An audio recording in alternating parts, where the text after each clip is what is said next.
Écoutez, ce bruit, c'est celui de l'impossible. Un demi-gramme de muscle et d'écailles oranges, suspendu entre le ciel et la terre. Le monarque est un vitrail vivant, une créature si fragile qu'elle semble n'être faite que de lumière et de poussière. Et pourtant, ce matin, au bord des grands lacs du Canada, il a pris une décision qui défie la raison. Il a tourné le dos au nord. Il a entamé une marche funèbre et glorieuse de 4000 kilomètres vers un sanctuaire qu'il n'a jamais vu.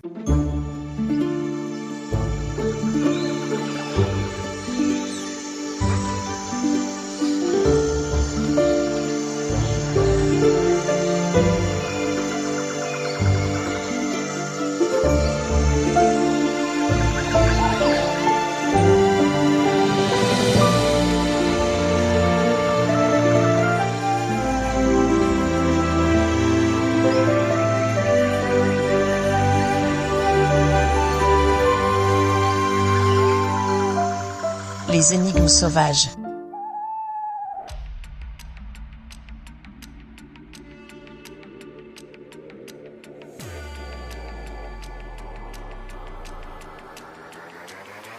Regardons de plus près la mécanique de ce prodige. Le monarque n'est pas un papillon ordinaire. C'est un athlète de haut niveau doublé d'un ingénieur. D'habitude, un monarque vit 2, peut-être 5 semaines.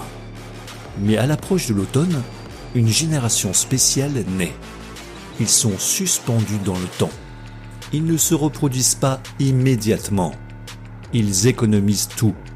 Leur espérance de vie bondit soudainement à 8 mois. C'est la génération Mathusalem, les élus de la route.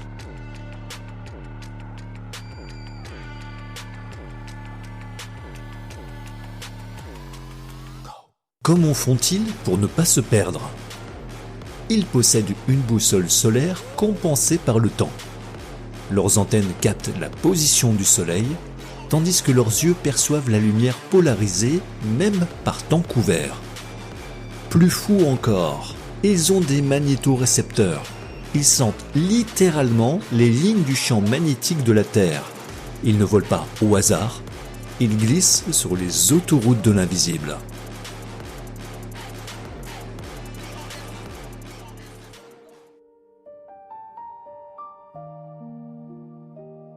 Mais la science ne dit pas tout.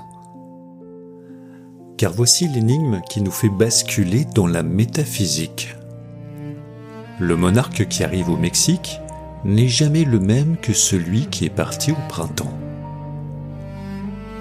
Il faut 4 générations pour boucler la boucle.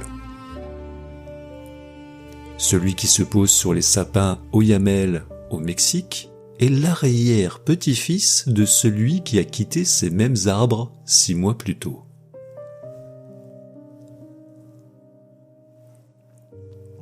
Comment sait-il? Comment le souvenir d'un paysage, l'odeur d'une forêt, la coordonnée exacte d'un tronc d'arbre peuvent-ils être gravés dans une hélice d'ADN? Nous nous pensons comme des individus isolés, nés d'une page blanche. Le monarque nous prouve le contraire.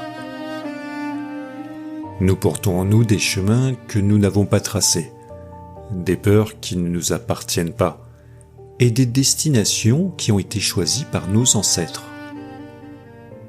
Le monarque ne voyage pas pour lui-même, il voyage pour que le voyage continue. Il nous pose cette question brutale. Et si notre identité n'était pas dans notre moi, mais dans la trace que nous laissons à ceux qui finiront notre route? Nous sommes tous les ancêtres de quelqu'un qui verra la fin de notre forêt.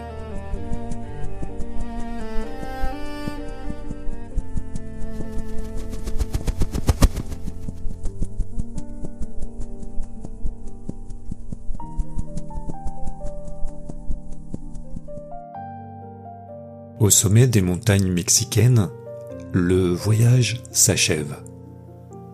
Des millions de monarques recouvrent chaque centimètre de bois. Les arbres ne sont plus verts, ils sont oranges. Ils respirent. Sous le poids de ces millions de vies minuscules, les branches plient. C'est le triomphe de la fragilité. Le nomade de soie s'endort. Il a accompli sa part du contrat universel.